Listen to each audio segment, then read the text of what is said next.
by with this one. Thank you so much for that, Dave. What is Iowa going to do now that Cooper DeJean is gone?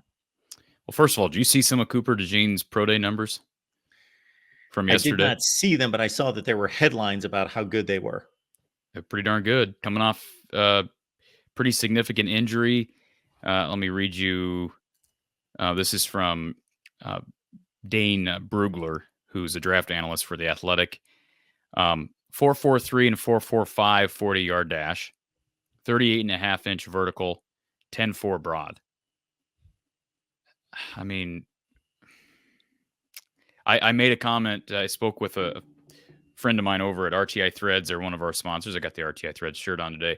And they've had a relationship with Cooper for quite some time because they have his athletic merch, and they actually have an NFL draft line right now available over on their website. But it's interesting.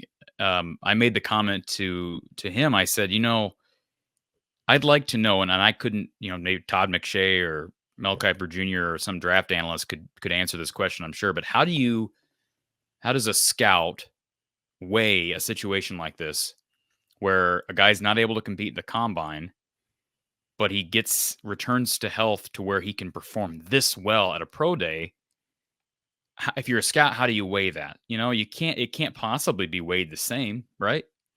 As being at a combine. But boy, I'm sure there's a lot of people that are looking at those numbers and looking at that performance yesterday and saying, maybe we had him too low on our board. I don't know where he's at on mock drafts. I'm really not following that as much as maybe some people are.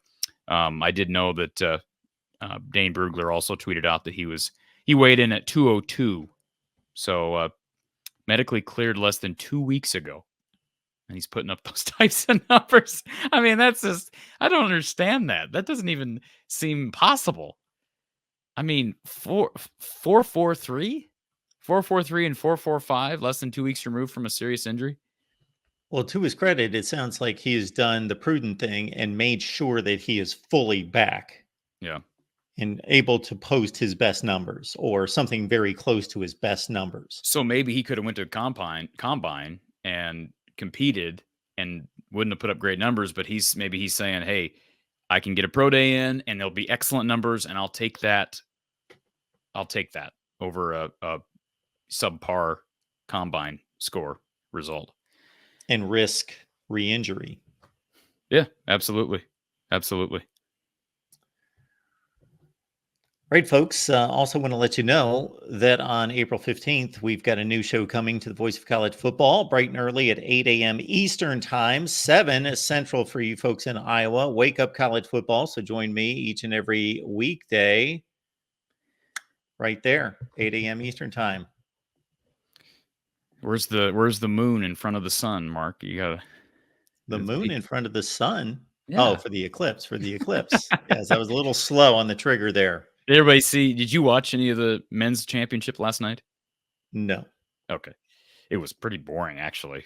I watched the final. I watched a lot of it on mute.